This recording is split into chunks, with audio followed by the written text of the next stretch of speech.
E se eu te dissesse que um império inteiro dependia do humor de um único rio? No Egito Antigo, quando o Nilo subia, a terra acordava. Quando recuava, deixava para trás um lodo fértil que transformava o deserto em vida. Não é exagero dizer que o Egito nasceu ali. Foi o rio que alimentou as colheitas, sustentou as cidades, encheu os celeiros e permitiu que surgissem templos, exércitos e monumentos capazes de atravessar milênios. Por isso, a antiga frase atribuída a Heródoto faz tanto sentido: o Egito é uma dádiva do Nilo. A cada ano, o país seguia o ritmo desse movimento. Primeiro vinha Aké, a estação da inundação, quando o rio crescia e cobria as margens. Depois vinha Peret, o tempo de emergir, plantar e preparar a terra. Por fim, Shemu, a colheita, quando o esforço de meses virava alimento. O calendário egípcio não era guiado por relógios abstratos. Era guiado pela sobrevivência. E nesse ciclo perfeito, o Nilo não era só água. Era a ordem. Era tempo.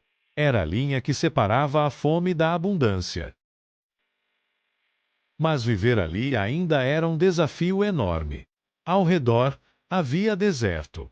Muito deserto. O Egito era uma faixa estreita de terra fértil, comprimida entre o rio e a areia. Para dominar esse ambiente, os egípcios precisaram organizar canais, medir terras, controlar a produção e repartir recursos com precisão impressionante. Foi assim que surgiu uma civilização forte, disciplinada e profundamente ligada à agricultura.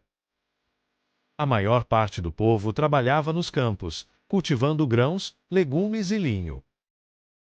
Nas casas de tijolo de barro, a vida era simples, quente e dura.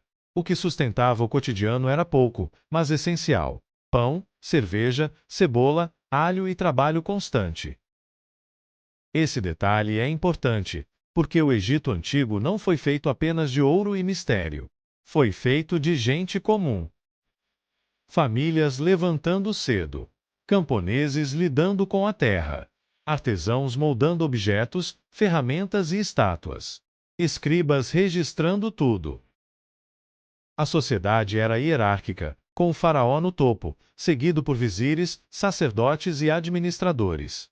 Mais abaixo vinham os artesãos especializados e, na base, os agricultores.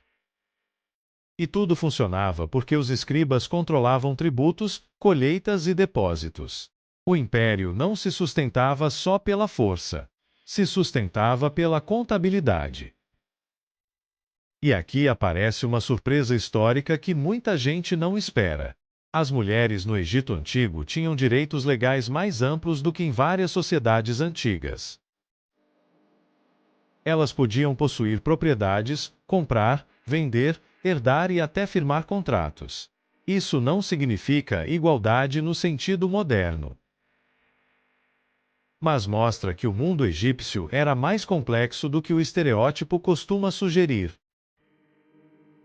Porque, para os egípcios, a vida não terminava com a morte. Ela continuava. E é por isso que as pirâmides foram construídas.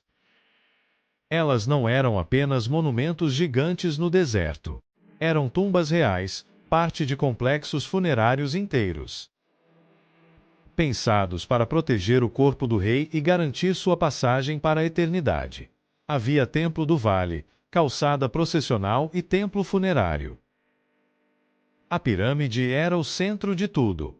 Ela simbolizava poder, ligação com os deuses e permanência. Em outras palavras, não era só uma sepultura. Era uma declaração política e religiosa.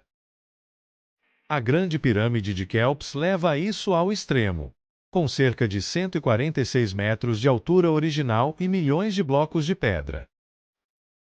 Ela continua sendo a última sobrevivente das 7 maravilhas do mundo antigo. Durante séculos, muita gente imaginou sua construção como um ato puro de escravidão. Mas as evidências arqueológicas mostram algo mais sofisticado: uma enorme operação estatal, com trabalhadores organizados, alimentados e alojados em assentamentos próprios. Não foi magia. Foi administração, engenharia e uma capacidade impressionante de mobilizar pessoas para um projeto que misturava fé, poder e memória eterna.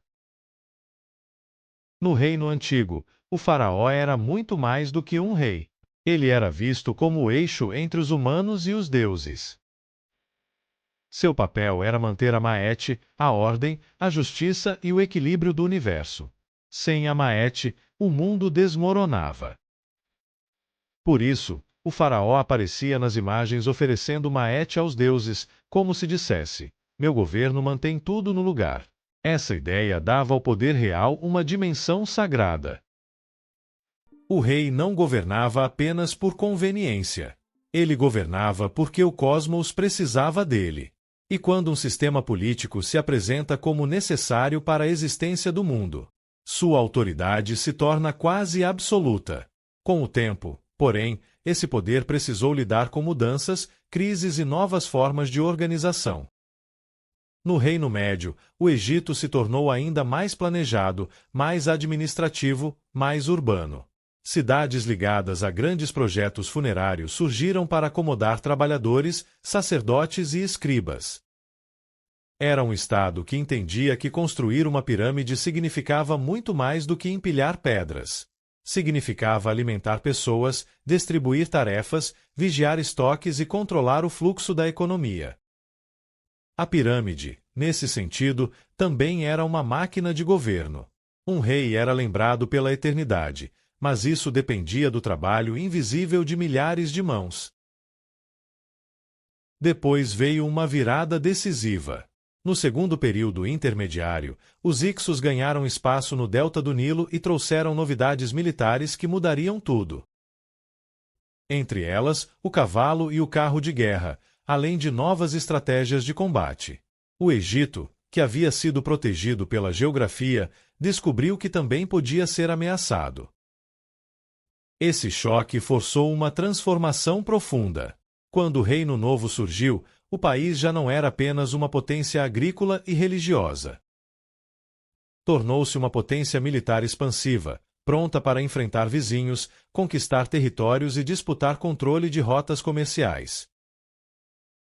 Então chegamos a uma das cenas mais épicas da história antiga, a Batalha de Kadesh, por volta de 1274 a.C., no reinado de Ramsés II.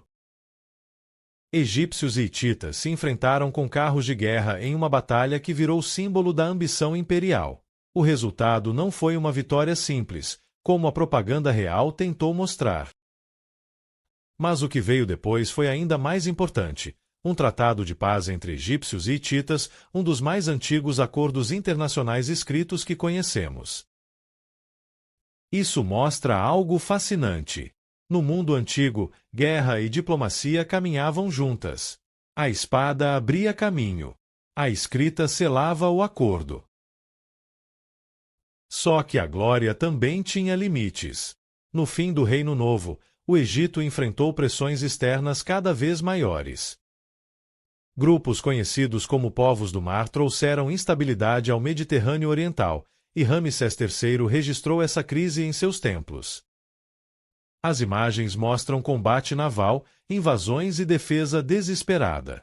E, ao mesmo tempo, surgem sinais de esgotamento interno. Em Deir el-Medina, a vila dos artesãos que trabalhavam nas tumbas reais, há registros de uma das primeiras greves conhecidas da história. Os trabalhadores pararam porque as rações atrasaram.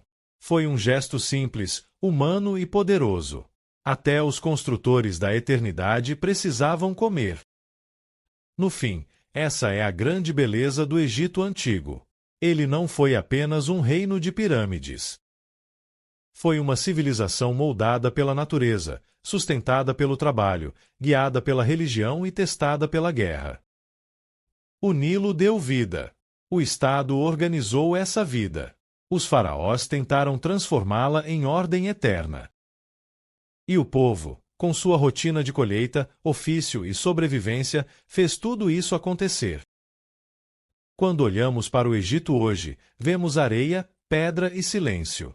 Mas por trás disso existe uma história monumental de resistência, fé e poder. Uma história que ainda nos fascina porque fala, no fundo, sobre aquilo que toda civilização precisa para existir: água, trabalho, crença e memória. Se você curte documentários históricos, inscreva-se e comente qual era do Egito quer ver depois.